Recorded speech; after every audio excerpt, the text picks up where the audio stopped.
So it goes. So it goes. Kurt Vonnegut Jr. So one of the things I like about your work is I think that you are fundamentally tied to the big questions, and you seem to be returning to those in a way that I really get excited about, because that's what it's about. Who are we? Why are we here? Those are the only questions. Those are the only questions of science. Those are the only questions of life. And it's not just that culture is being engineered. We have to then take it to the next level and tease out, how it's being engineered and how it's not being engineered, even though we might be told it's being engineered that way. It's like the third layer deep of the conspiracy stuff.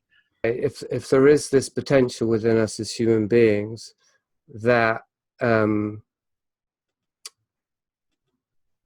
enables us to discover true autonomy, a true experience of ourselves and our nature within creation, like you said at the beginning, who are we and why are we here? To really uncover that answer as individuals would make us beyond the reach of any kind of control or manipulation or exploitation. Kind of a Gnostic kind of thing, you're saying. Well, actually, that's a whole can of worms, because the Gnostic thing, I used to be very in line with that, but I've begun to see the Gnostic thing as another example of a counterfeit, I feel. So it is very subtle, but yeah, in certain senses, the Gnostic sense of having direct knowledge of reality and uncovering the heaven within us, and that, yes, in that very strict and straightforward sense, each of us has our own connection to the divine, and if we were to uncover that, then we would be beyond the reaches of control of these different groups and organizations. So you could see how it's key and critical to but you see, try and get I I love what you just said there, Jason. I want to highlight that to people, because it's the point where a lot of people throw up their arms and just give up when you say, NASA says, and you go, yeah, well, but maybe I feel like that's been co-opted some ways too. And people go, oh my God, this guy's just, everything's a conspiracy in this life. It's like, that's, I think, a contribution that you're making here that I was trying to put my finger on, is that, of course, again, it's the playbook, man. Exactly, yeah. Pops up, we just throw the shit at it and see what we can do. How hard is it to co-opt the Gnostic thing and to throw it in this movie or promote that movie, and all of a sudden we have a hook in it? We don't know where it's going to go, but we know we can do something with it or the other. That's why I love the Gloria Steinem example. That's not from your book, it's from another guest that we've had, Joseph Atwell, but the point is the same. It's like, yeah, but why would the CIA care about the women's movement? And moreover, wasn't it a kind of a good thing? I mean, women were being disenfranchised, underpaid, all the rest of the stuff. That's like, they don't fucking care. They just want they want to have part of that action wherever it goes. Same with psychedelics, same with this. So I think what you've put your finger on is really important. I think you're right about Gnosticism. And I'll let you now, because I'm sorry I pulled you off, return to talking about UFO ET, because what your insight brings us is that at every turn now, we have to be paranoid, because we have to assume that the playbook is happening at every way we want to look at this. If we want to look at it the scientific, real spacecraft, Stan Friedman kind of way, it's in play there. If we want to look at it in the Jacques Vallée and fairies, it's in play there. If we want to look at David Jacobs and abductions, it's sure as hell in play there. It's in play all over the place. And then maybe at some point we'll return to Whitley Strieber as kind of this character that runs the gamut. He runs the gamut and runs the gauntlet through all of those, which is just fascinating. Well, Alex, the nature of the dilemma that we're in is that pretty much any part of culture that you choose to analyze, you're going to find ways in which there's been hooks put in it, and landmines and snares and traps and all the rest of it. So in a certain sense, it would be insane, or it would be foolish to think that we could just analyze the whole of culture and figure out what's going on, one piece at a time. There's no end to it. It's the whole of existence in a certain sense. This is where it corresponds with the spiritual path of neti, as in not this, not that. We just keep proceeding through existence, seeing the illusory nature of the things around us, until eventually we we change the direction of our attention and place it fully inward and discover that what thou art that. I'm just summing up the spiritual quest there in a very short time. But my general point here is that all of my researches and explorations, they're not about naming the bad guys. They're not even about mapping the conspiracies so that we can address them or change anything. They're about actually developing a tool set, a set of eyes and ears and senses by which I will be able to discern better and better in my daily life what is real and what's unreal. So I don't really necessarily, I do care about Willie Strieber because he had such an impact on me, so it was very personal to me.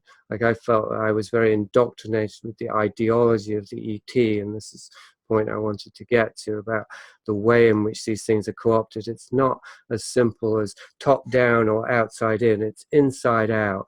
It's the way the narratives, they can have all the same elements that are basically true, let's say the ET or the New Age, but they're arranged in such a way with a subtext or a context or a connected tissue which is ideological. So then the narratives, although they're playing out, it's like a movie, you enjoy the plot, but somehow you sense, wait, I'm being propagandized here. It's not just about Dirty Harry killing the bad guy. Dirty Harry represents the US state, and Scorpio represents, the youth or the hippie movement or whatever it is. And this is all a metaphor, and we're being propagandized. I'd say that you can find this in the ET, you can find this in the New Age, you can find it even in conspiracy theories. There's a subtle ideological thrust.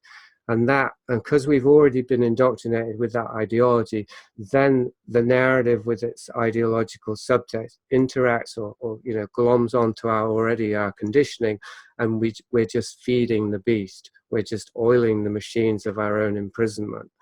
And so it never really works if you just keep letting. It's the same thing to say about the UFO. How are you going to figure out what's going on with the UFO when all the evidence is coming from the UFO? So if the UFO is deceiving us, well, it's the magician. The closer you look at the magician, the more you're going to get tricked, because he knows how to direct your attention. So that's the level of the game that we have to learn to play at. We have to develop the tools to actually direct our own attention rather than let it be directed by the thing that we're looking at. That's excellent, and I don't disagree with any of that. Let me, just for the sake of being skeptical, yeah, kind of poke into that a little in a way that doesn't really contradict what you're saying, but I think adds a different shade to it that I don't see talked about a lot. And that's that the conspiratorial / paranoid perspective, I think, sometimes leaves out another reality of kind of a how the world works reality. And one of the things I want to play around with is this, you can't handle the truth, kind of Jack Nicholson, A Few Good Men, which there's an essential truth to that we need to talk about, right? So he stands up there and he says, you can't handle the truth. I have men that stand on a wall because you at night sleep better knowing that I'm up there defending it. And that's fucking the truth. You know what I mean? We can't handle the fact that we don't want,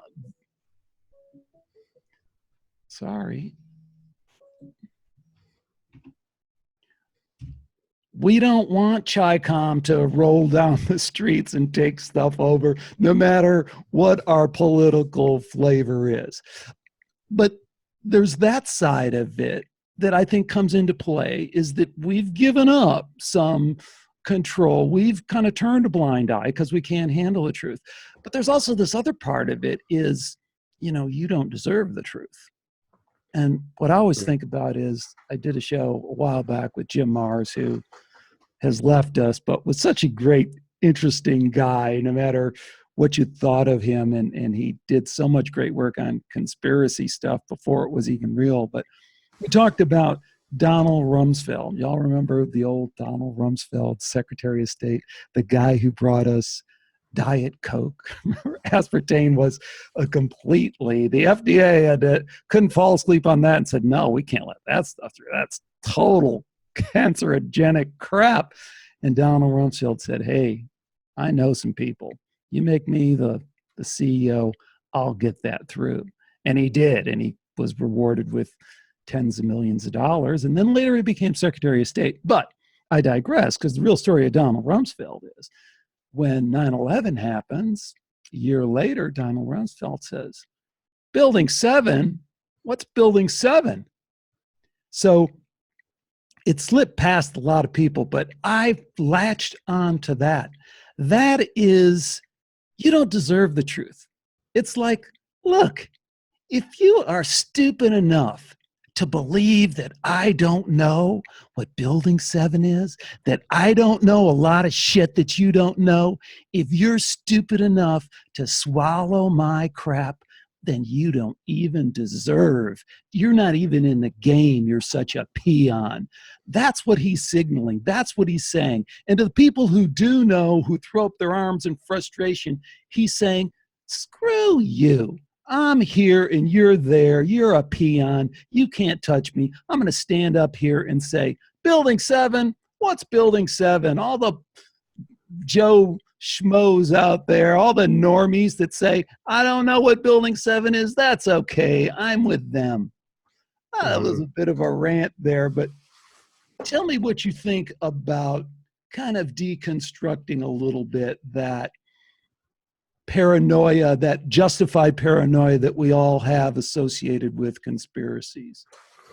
Well, I think what you just described there, and one of the things that occurs to me is that it feeds into the polarization, because I'm sure you're aware, I mean, doing the show that you do and the climate that we're in now with Trump and all that, and, the polarization has always been present around conspiracy theory or conspiracy fact as well, of course, but it's only getting greater. And what you described there with Rumsfeld, I mean, it occurred to me that that actually is a way to intensify the polarization, because there are a whole bunch of people who are contemptuous of, 9/11 truthers or whatever. And when they hear Rumsfeld say something like that, they'll have a big laugh and say, look, even Rumsfeld doesn't know what they're talking about, that Building 7 is so irrelevant that even, that they will go along with Rumsfeld's kind of acting, his performance, whether or not they believe it, or whatever level of consciousness they're at.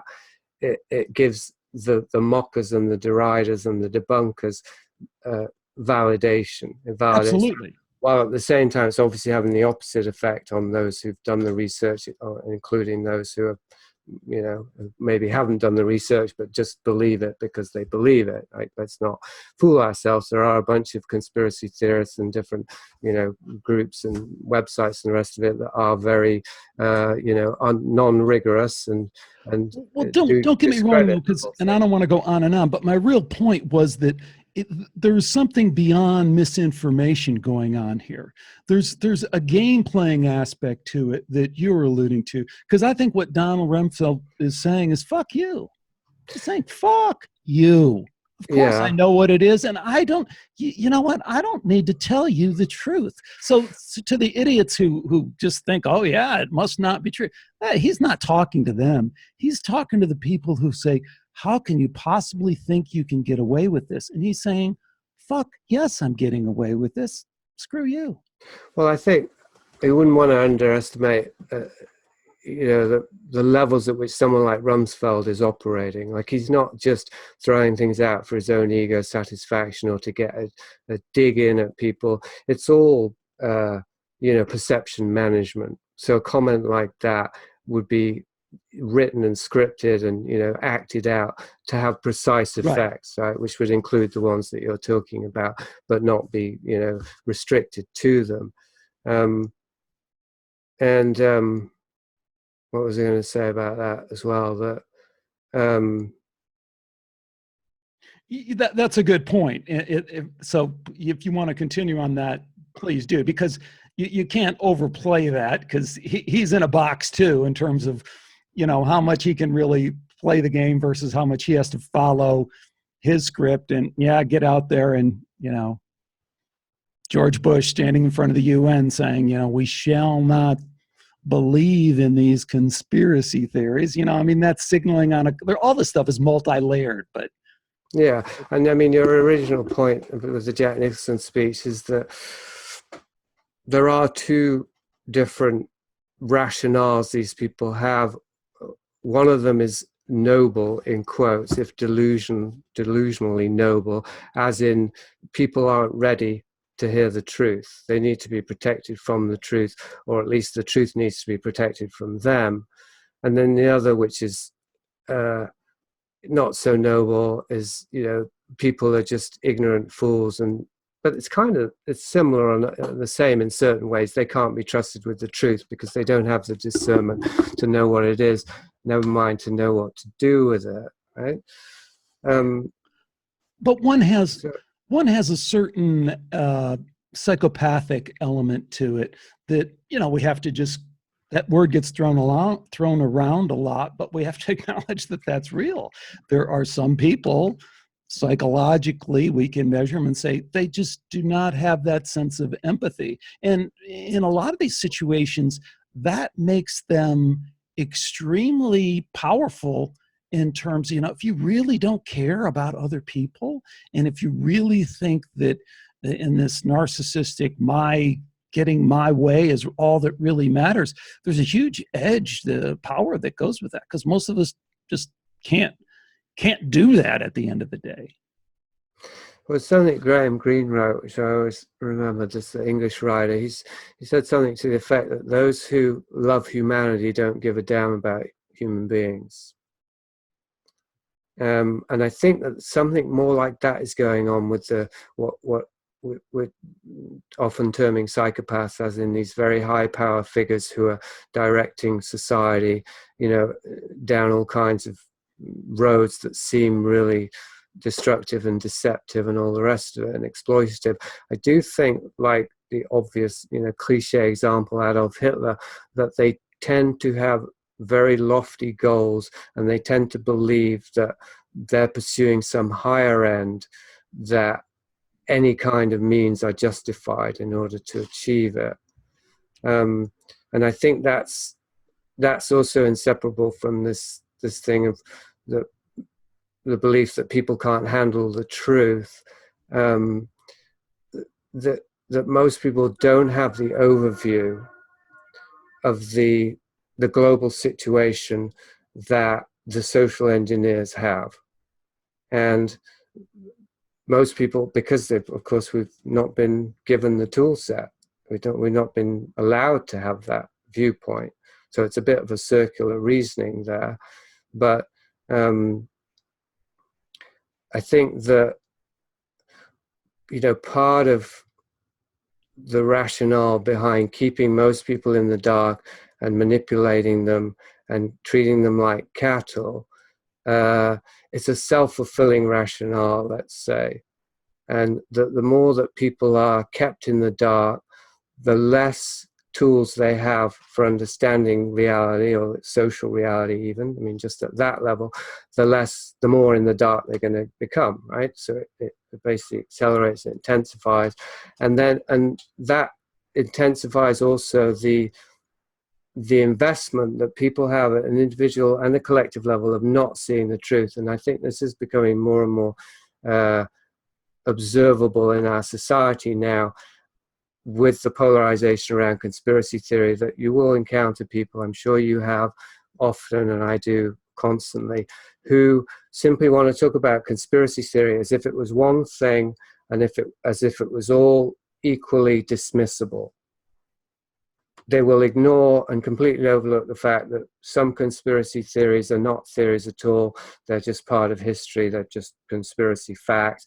And then that there are plenty of facts around conspiracy that one can theorize about, but one doesn't have to. One can just stay with the fact, and so on. There's a spectrum. There's a conspiracy spectrum ranging from historical fact to, the most lunatic, fringe, speculative, flat earth stuff, right? Not to discount flat earthers, they could be right for all I know. But let's go ahead and discount. Right? Let's go ahead and discount flat earth. I hate that neutrality that people want to, or whatever it is, right? To avoid pissing off. There's different levels, But the thing that's consistent throughout many, if not most, of these conspiracies is they do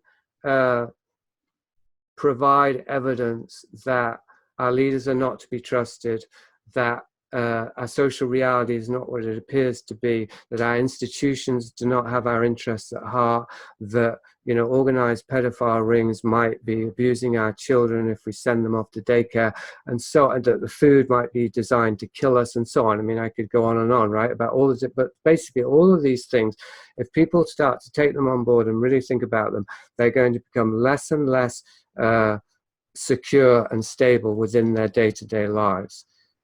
And that they're already feeling destabilized, right? I think that this is all quite deliberately orchestrated, not at a micro level, but at a more macro level, and then it filters down to the micro. So even down to entertainment, like the entertainment we like. I get your point. I get your point. I kind of feel like you kind of mixed a couple things in there in an interesting way that I'd like to pull back apart. I mean, okay. I think the whole pedo thing is super important and interesting. We've talked about it a bunch on this show. You know, it's the Pizzagate phenomena where perfect psyop, you know, where most people think, you know, Pizzagate, it's not about all those emails. It's not about spirit cooking. It's not about provable sex rings and the association between John Podesta and Dennis Hassard. It's not about all that provable stuff. Dennis Hassard, who was deplorable, the judge who sentenced him on sex crimes against children, said he was one of the worst examples he'd ever seen in his court. No, it's not about any of that. It's about some guy who shot up a pizza restaurant. So that's the psyop part of that. But I digress, because what I was really talking about was, I think that's almost of a different ilk, you know. That's because of the whatever dark evilness is there, and whatever political blackmail opportunity is there, and whatever you know, other things are there, that they don't want, they have a different agenda on that, I would guess, than they do on, you know, fluoridated water and global warming, which it's really kind of more clear to see, hey, anything global in it, we pretty much know what the agenda is. You know, it's like globalization, you know, let's all just become one so we can get you in a big pack and control you better. So without getting into the whole global warming thing, you know, why is it so tied to a worldwide currency and carbon trading? Well, because that makes a sense from a politically driven thing.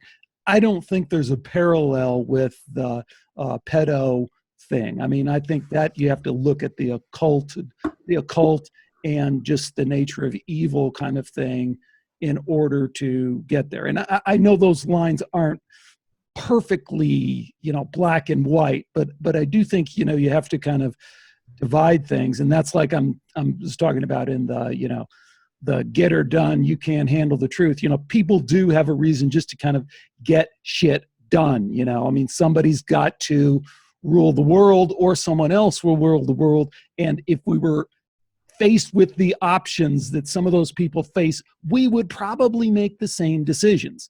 On the other hand, when you step into the pedo sex ring stuff, we probably would not make the same decisions. Does any of that resonate with you? Yeah, I see what you're saying, but it does, I guess it brings it closer to my own hunting ground then, because this is my approach with Prisoner Infinity, and what I found was just unavoidable, which is that all of the different, let's say, global or collective pathologies which can be traced in, you know, big picture stuff like world wars or global, you know, environmental collapses or all of that stuff, you know, it on the one hand, it historically intersects with child trafficking, as in with Hillary Clinton in Haiti and all that stuff that also came out via Pizzagate, because the same agendas incorporate various different, you know, areas. So MK Ultra was about mind control, which relates to creating different players on the world stage, whether it's assassins or it's cultural figures and so on. But it also relates to the systemized, organized abuse of children. It also relates to occultism and so on. So all of that's quite a wide spectrum in terms of the different areas on the world stage that we might see the effects of something like MK Ultra. But more specifically or more precisely, what I have found was a fruitful approach for understanding the big picture was actually looking at the motivating drives behind the individuals that can be identified who are shaping the cultural programs and movements and policies. So hence somebody like Whitley Strieber is a very, I mean, anyone really, well, not anyone, but if you're going to try and understand something on a large scale, it's good to narrow the focus down and look at one specific example. Otherwise you get overwhelmed. Let's do Yeah. that. You've set the table perfectly to move into talking about Whitley Strieber, because I want to jump in there and pull apart what you're saying, but there's no need to, so I'm going to edit this little bit out. But I do think it's easy to kind of blur some things together, and I like the model of coming back and saying, you know, you could sell me on some of the evil, some of the stuff that looks like evil in the world. You could sell me on some of the wars. You could sell me on some of the bombing. You could sell me on some of the other despicable looking stuff that goes on, because it's a kind of choice between two evils. And then there's another element of it that I could never cross that line, you know, morally. And I think there is that wisdom of the crowd kind of dividing line there. And then I think there's these people that, and that's where I think the psychopathic thing comes in, who just transcend way over that in a way where they can kind of play both sides and pull people over to one or the other, where people are involved in. And that's where we'll get into talking about your experience with the occult thing, because I love how you say, you can say you're not going all the way, but you just get to the point where there you are. You're going to cut the cat? You're going to cut the cat's throat or not? But I digress again. See all the stuff I would like to talk about. I'm going to cut that out, because let's talk about Whitley Strieber. And if you could, let's try this, Jason. Let's tell people Whitley Strieber from the wonderful Wikipedia kind of overview, high-level overview, who he is. And then one layer of the onion down, you know, who he might be with your first layer of analysis. And then we can get into the really deep stuff. So you want to jump in there with the first layer? Sure. Okay. So Whitley Strieber, horror fiction writer who studied with the Gurdjieff Foundation, I guess in the 70s, who was working for an advertising agent. Then he started writing, published 2 horror bestsellers, The Wolf and The Hunger. So he's successful. He pops on the stage as a successful writer. That's who he is. Yeah, very, very quickly, like 2 Hollywood deals with his first 2 novels. So he would have become rich and a little bit famous right out the gate. And then another novel or 2 later, he has the communion experience, the alleged, I suppose I should say, communion experience. He writes Communion, which he published in 1987.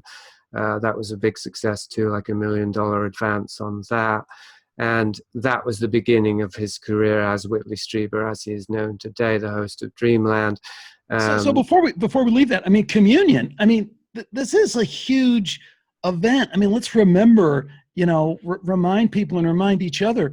I remember when Communion came out, and his concern, one of his stated concerns was, this is going to trigger a bunch of people.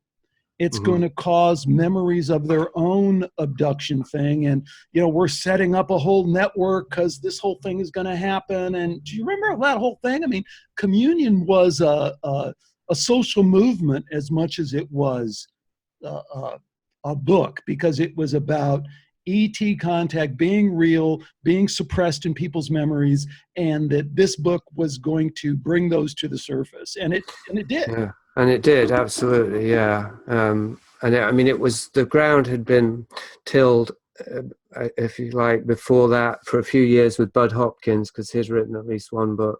I guess Missing Time perhaps was his first. And Strieber was sent to Bud Hopkins in order to, well, I don't know if he was sent. He was referred to Bud Hopkins, and he spoke to Bud Hopkins and met him, and Bud Hopkins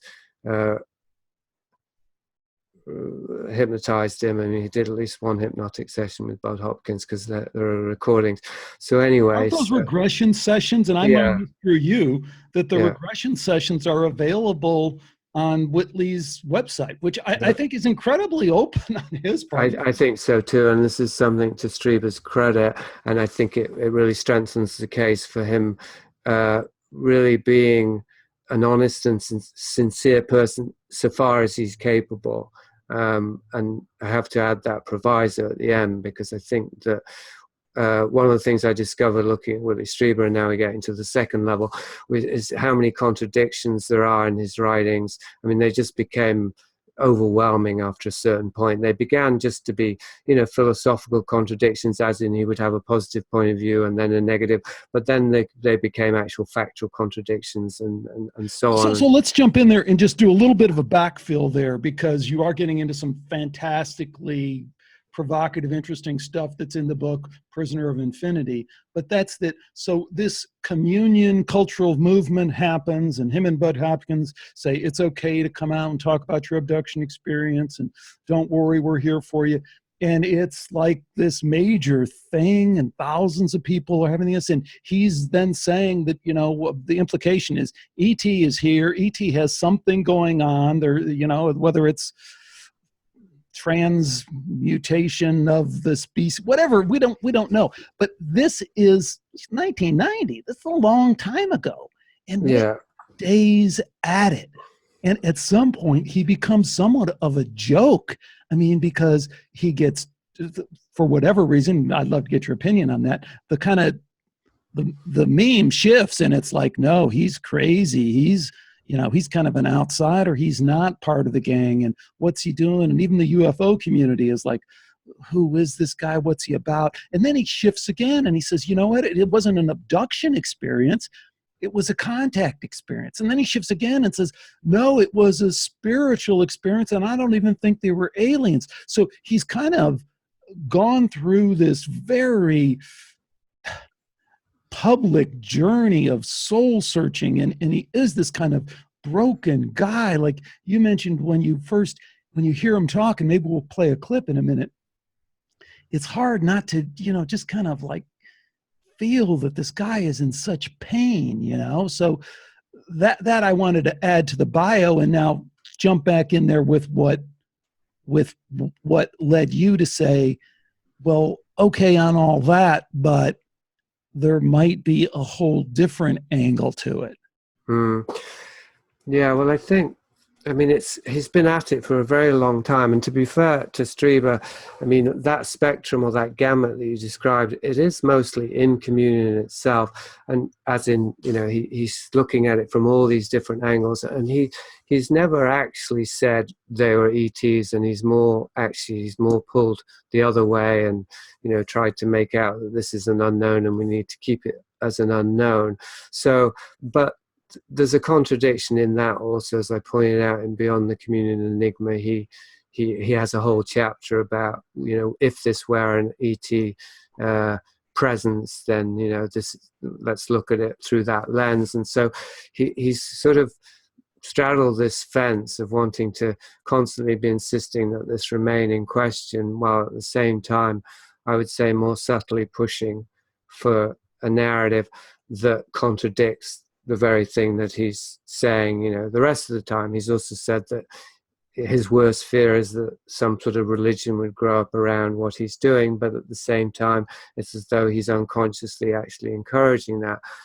You pointed out that, like, this movement, I mean, it's easy to see how Strieber would unwittingly be instrumental in something and not realize what he was doing simply from a desire to be helpful. So he created the website.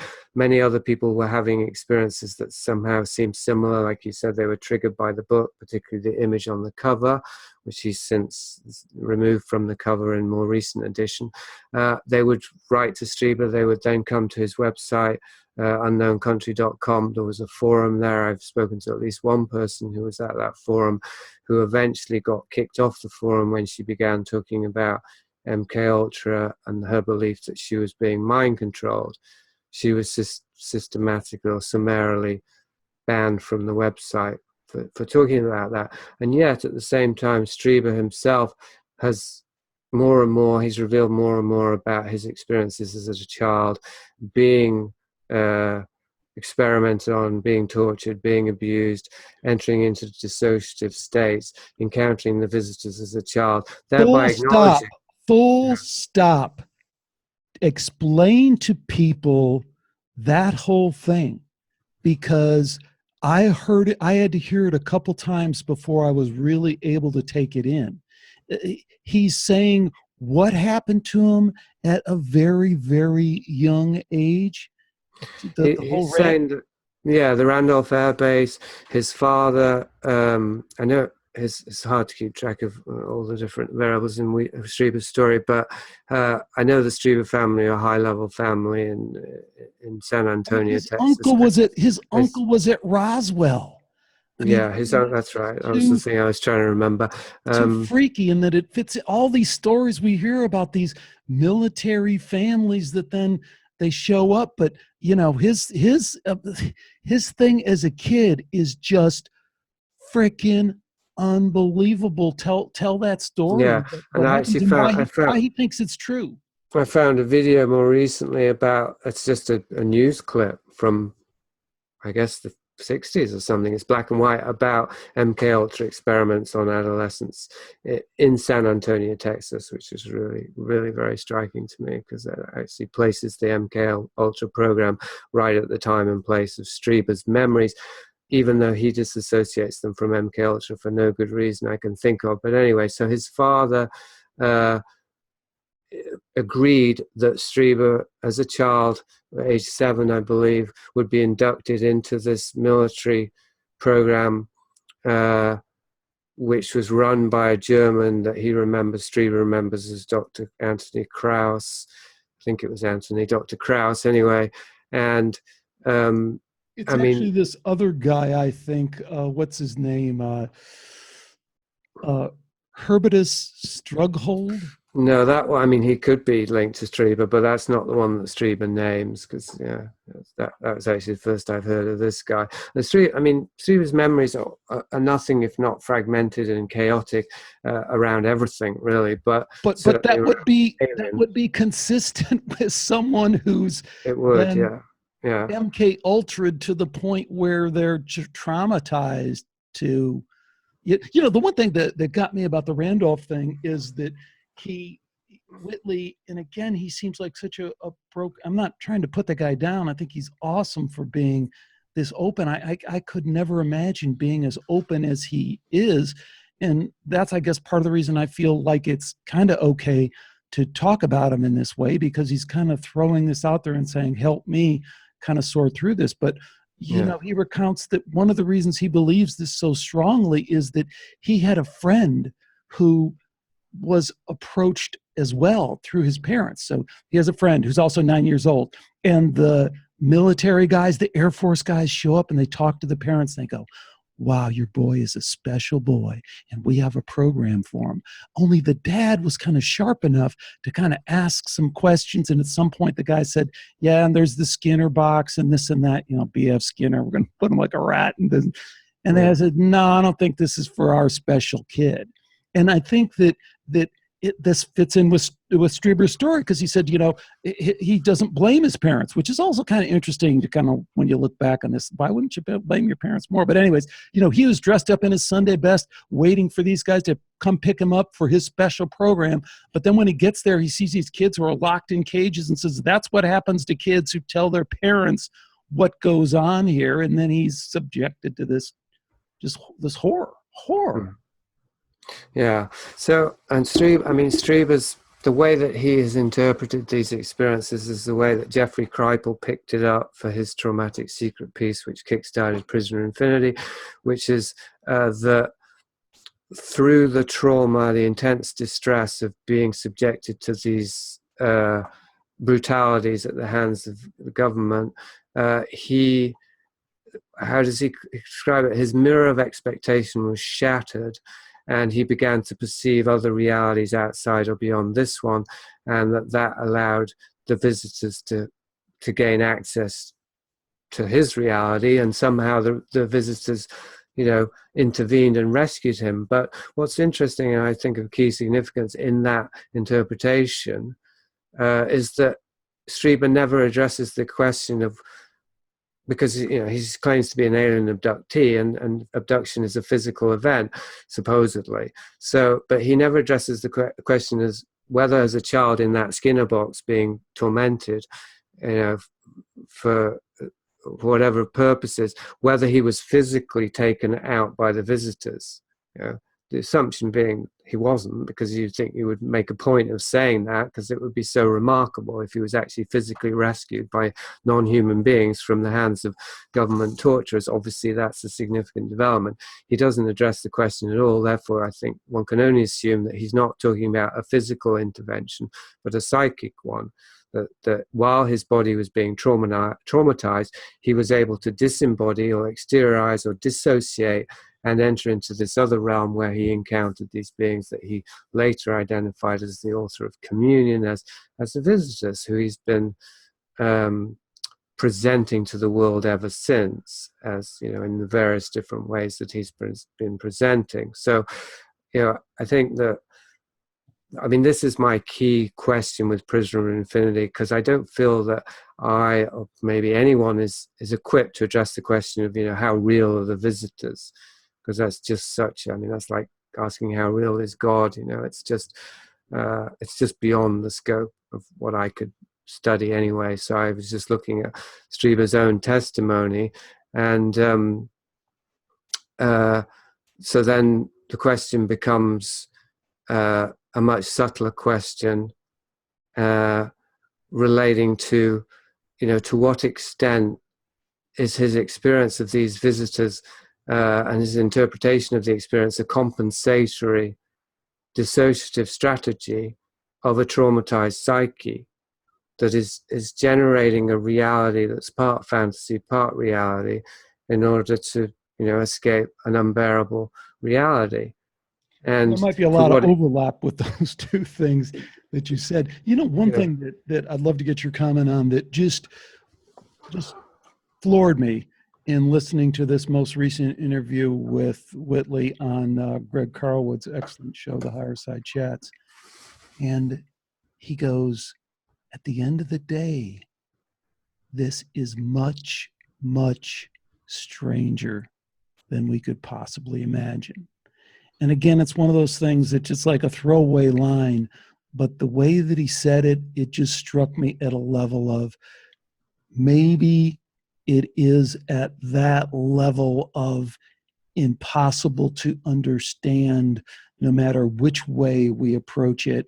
And it has that, as we started this discussion, multiple realities, both created and imposed beyond our will, running through it at the same time, that make it really, really strange.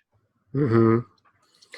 Yeah, well, you won't get any argument from me there, but that is Strieber's shtick, if I may say it that way. Like he loves to emphasize just how unbelievably strange his experience is, and yes, it is. But why does he de-emphasize the equally strange but far more mundane aspects that entail psychological trauma, abuse, government manipulations, deceptions, and so on and so forth?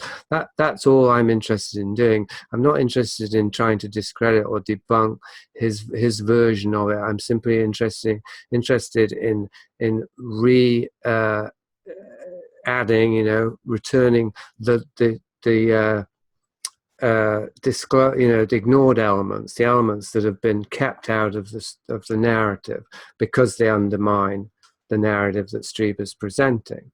And it seems to be doing a disservice to the thing. Like you pointed out, Strieber's laying all this material out. He is asking us to take it seriously, but then I don't think anyone has taken Strieber as seriously as I have, to be frank. Not even Strieber himself in some ways, and certainly not Jeffrey Kripal. Like the amount of work I put into Prisoner of Infinity and the amount of time and energy and love really was a sincere attempt to understand what was happening to Strieber and to make sense of his narrative. But he's not interested in it. And why? Well, because it does undermine what I call his crucial fiction. And of course, I'm sympathetic to that, and I'm aware it's a very delicate thing. I don't want to be bulldozing over somebody's necessary, interpretation of their experience, which is partly a defense and a way to deal with it. Except, as you say, he's putting it all out there and not just inviting supposedly, discussion, but also the opposite, really, as in he's asserting this is real, is one of his favorite sayings. This is real. This is really happening, folks. Well, but at the same time, and this is to I think also reinforce what you're saying, is he's open to, or he seems to be open to, really penetrating this on a level that includes his fragmented, broken soul that has been subjected to some really horrible stuff. I mean, because let's be fair, he's outed the Randolph experiments. He's outed the Nazi doctors. Not that Nazi doctors make any difference. You have Jewish doctors in MK Ultra, so it's not like, it's kind of it's like whoever they can get their hands on to do this stuff. But so I take kind of a middle ground between what you're saying in terms of, I hear you and I'm okay with you pushing.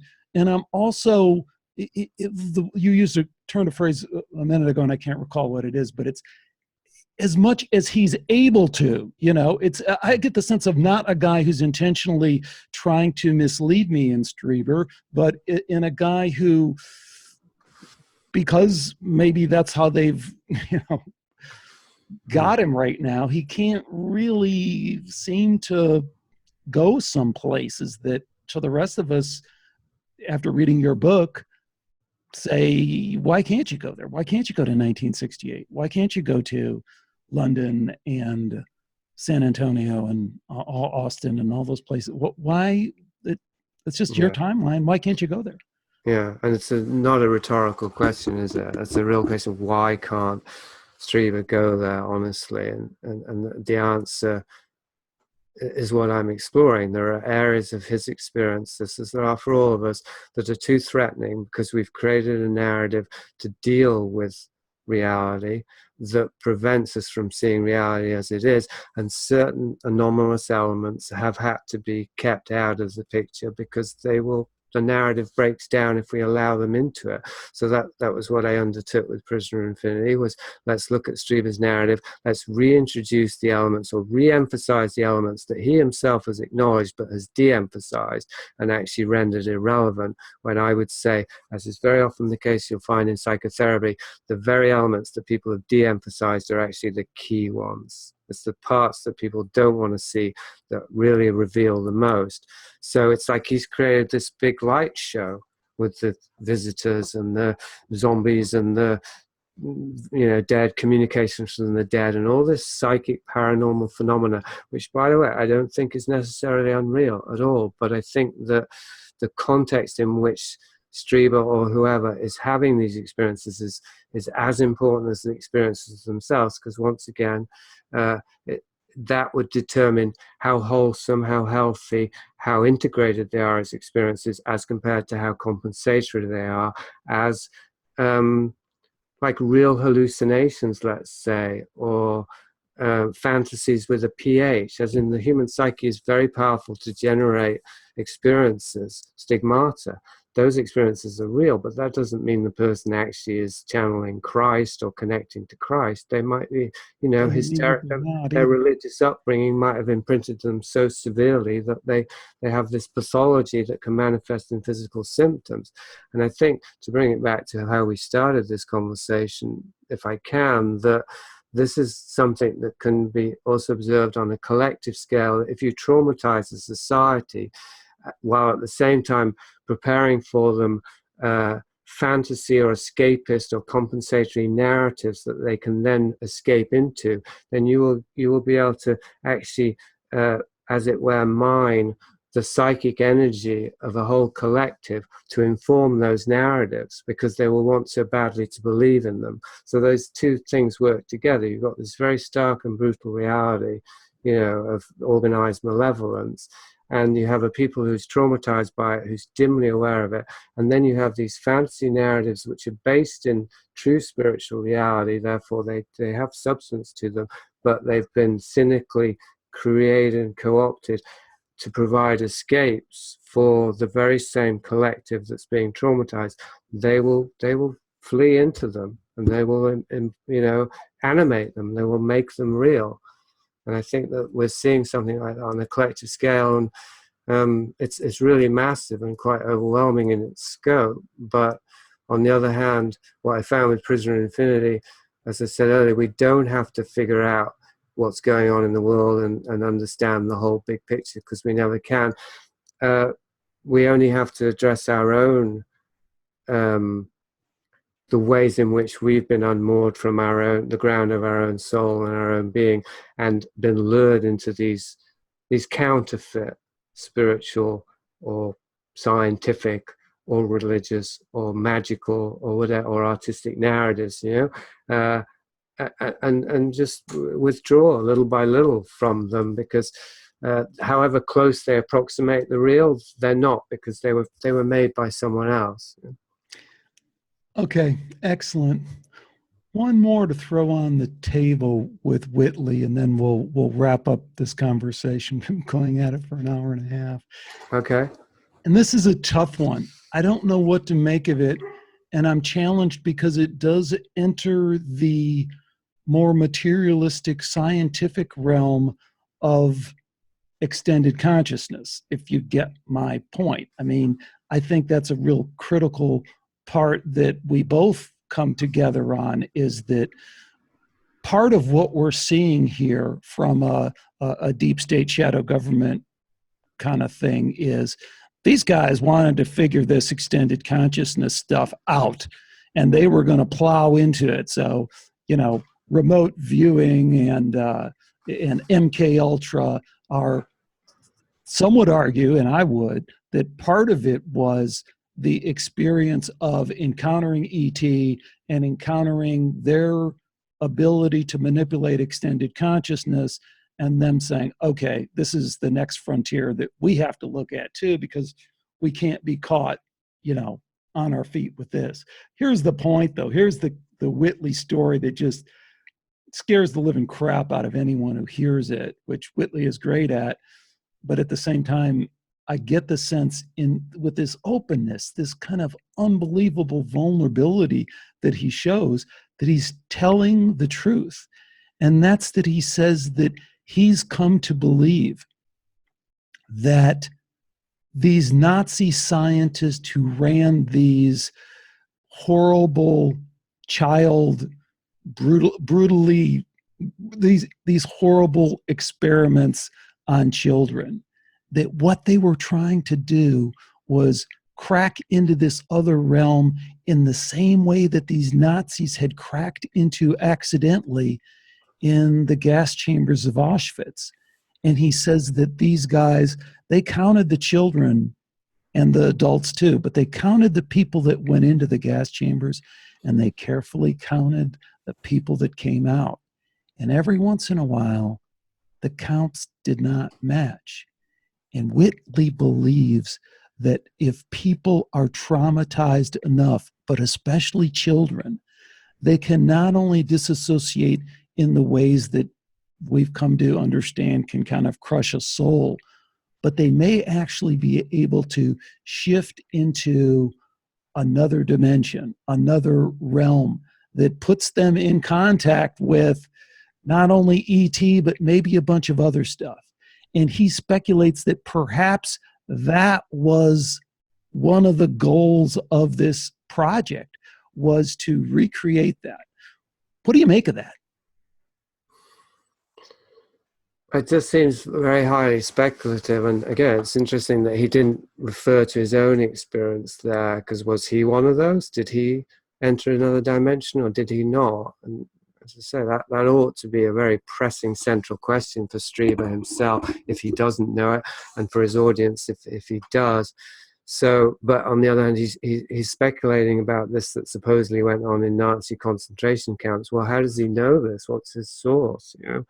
Because one thing about Strieber, and I said, I Yeah, had yeah, to. I hear you on that, but if we just kind of switch and just take the story and say, can it be totally bullshit? Can it be totally dismissed? It's like, what is his purpose for saying that story? It doesn't help anything about his. No, but I was going to say, I don't think Strieber's a witting disinformation agent. I think he's a confabulator, and I think that that's one of the benefits, in quotes, or rather, morbid benefits of a traumatized psyche, or traumatizing a psyche, is that it does learn to weave fantasies with all the intensity and passion and commitment of reality itself. And I mean, we see this on a low level with, writers and artists tend to have dysfunctional families and difficult childhoods. That's a well-known fact. So I would say what's more interesting and less speculative is the extent to which something like MK Ultra as a program understood this, that a way to create great cultural confabulators would be to traumatize them and force them to develop strategies of dissociation and fantasy that were so profound and prodigious that if they grew up to be functioning social entities, they could become very influential cultural figures. Now, you could see how problematic that would get when such figures don't just stay in the realm of horror fiction, but become horror non-fiction writers who then start speculating about, Nazi experiments in concentration camps that caused interdimensional travel for children, right? Is he writing fiction at this point, or is it non-fiction? And can we trust his own judgment about that? Same with his wife, Anne. I've no doubt he sincerely believes he's in communication with her. But if he were as paranoid as someone who's been through Strieber's experiences ought to be, he would also be considering that he might be being played by other dimensional entities or by psychotronic, weaponry of the CIA, rather than just, blasely assume that, yes, his beloved wife is communicating to him from the other side. That there's too much of a tendency with Strieber to make the narrative so compelling and so enticing and so appealing that we'll suspend our critical faculties and just speculate along with him. And I'd say this is an example of that. Yeah, maybe the Nazis were doing something like that, but maybe they weren't. I mean, there's not much to say beyond that, is there? Well, see, this is kind of interesting, and this is a point we could kind of really wrestle to the ground if we had more time. But Yeah. I almost see that the suspension of disbelief needs to kind of switch to the other realm when you talk about after-death communication. I mean, the way that he's talking about the after-death communication with his wife, Anne, who passed a couple of years ago, is completely in line with the best quote-unquote science we have about after-death communication and the contact by a close friend, two close friends after the death. And, so it's totally cynical perspective could just be, well, he's just lying. He's just making that up. But it is completely consistent with everything you hear about after-death communication. The first guy who calls doesn't even know that Anne has passed and says, hey, Anne said to give you a call and contact. And the other person, a day or two later does know that Anne has passed and sends that message forward. So, again, to me, that forces me to forced choice kind of thing. Either this guy is a deliberate misinformation agent, which I just don't accept. He just doesn't fit that model. He's way too open. He's way too willing to go places that wouldn't serve those interests. So he's not that. Then I gotta believe, since that phenomenon is kind of well understood to that, as much as we can say that what he's saying is true. Why wouldn't it be true? Of course, there's after-death communication. Why didn't he communicate with Anne? I don't find a solid reason not to believe that. Well, I'd say don't believe anything until you know it. I mean, just leave it as an unknown. So that's where I'd go with that. With anyone who's having communication, because I feel I've had communication with family members after they've died, or other people after they've died. I still have to put a question mark on it, because I don't know if it's really them. Like, I don't know that there aren't other entities or even other technologies that can can assume the guise of people who've died and fool us benevolently or malevolently into believing we're in communication with the dead. Christians would say that it's demons or angels who are just using the shells of dead people to communicate with us. How would we possibly know if that were the case, right? But allowing that there's certainly something beyond our paradigm is occurring, I would say that's the case with Strieber, including this thing with Anne. The thing is with Strieber, the context is that it does seem to me that everything he's doing is useful to the socio-spiritual engineering programs as so far as I've been able to map them. I haven't seen much evidence that he's really willing to go against the grain there. So, and I'd say the That's same with... tricky, Jason, because from my experience, and from a little bit of following the show, take near-death experience science. That's a great one because that has both elements. Yeah. You could say on one hand that follows the socio-spiritual engineering agenda, but it sure doesn't look like that. When that stuff hit, 10 years ago or 8 years ago, man, they came out hard against that. And they haven't totally softened on it either. It's just gained so much momentum within the public sphere and public acceptance of it that they've kind of given up to a certain extent. But they came out guns a-blazing against that. And so that goes back to, I think, what we were saying before. I think we have to have a nuanced thing of they have their hooks in it, but they don't know which way that bull is going to turn. And I think the same as well with after-death communication. No, I don't think they're controlling the release of that, of those findings, that data, that science, if you will. Well, it's back to the counterfeit thing. It's back to the counterfeit. I mean, the people who are creating counterfeits aren't necessarily the people who create the currency, right? Yep. So, I mean, John Mack, he was at Harvard, so he was an insider, but then he started talking about alien abductions and he got kicked out of Harvard. So that would superficially seem to reinforce John Mack's, whatever credibility and suggest that the powers that be were trying to suppress him. But if we use that as an argument, then we've got to think that the powers that be are smart enough to know that we might use that as an argument, and to know that if you're going to create a sort of grassroots movement or make something appear organic and spontaneous, you also make it appear that it's being suppressed. And I mean, that's the UFO narrative through and through, right? Supposedly the government's been trying to cover it up, but scratch the surface. And no, they've actually been creating a lot of the supposed evidence that they've been supposedly covering up. So certainly you've got to allow at least those two levels, right? I do. And I can't resist throwing one more in before we wrap it up, because it's kind of one of my things I always return to. It's the proactive versus reactive thing, because I think we can get to the same place. And that's that I think too often we associate a proactive we associate a proactive agenda operationally, a proactive deep state where what they're really doing is a reactive kind of thing. So the idea that they're figuring all this stuff out in advance and running the program and operationalizing it in a perfectly orchestrated way, no, as the history suggests, that it's probably much more reactive. It's just a bunch of idiots sitting around and going, well, let's try this. And then it totally fails. And one psychopath in the back of the room says, yeah, but if we wanted to, we could kind of turn that around and we could kind of weaponize that in this way. And everyone goes, yeah, weaponize it. They didn't plan it going that way. It just went that way, and they just throw some more crap against the wall and see what sticks. But that doesn't, that fits in perfectly with what you've described as well. I mean, that would in an organic way add to the confusion of being whipsawed one way or another, Yeah, well, the same way a counterfeit, again, is a reaction to currency. If you see a currency and you realize you can't control it, well,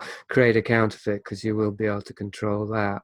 So yeah, in a certain sense, I would definitely agree that it's all reactive in terms of what we're talking about, organized malevolence. By definition, it's reactive. It's not able to respond organically and spontaneously to what is. It's trying to control everything, And that in itself, the desire to control, or oppress or dominate is a reaction.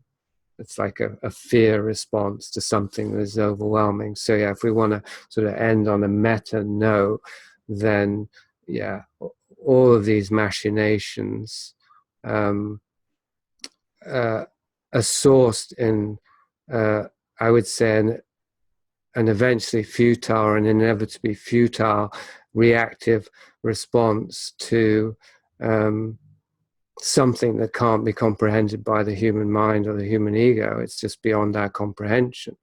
But I do think there is a but to that, because that also has been part of the snare that these reactive idiot super genius controllers, have used to trick us into, not looking more closely at the evidence, this idea that, well, we can't comprehend this anyway, right? Because, yeah, okay, you can't comprehend the ultimate nature of reality, but you can comprehend the machinations of the ruling elite and the intelligence agencies to some degree.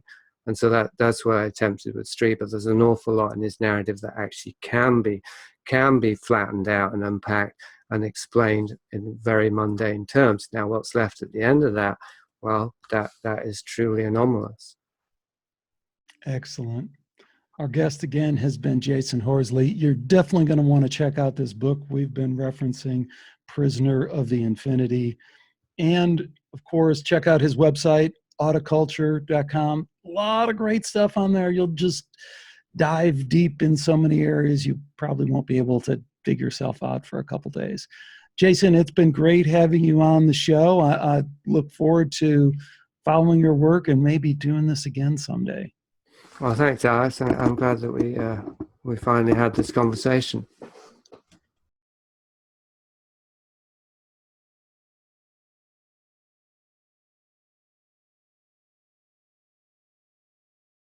So thanks for watching this video. And if it wasn't really a video, but just an audio stored as a video, I apologize. But there's more videos out there as well. But please check out the Skeptico website. You can see it here. We cover a lot of different stuff you might be interested in relating to controversial science and spirituality. A lot of shows up there, over 350 of them or so, all free, all available for download. So do check it out.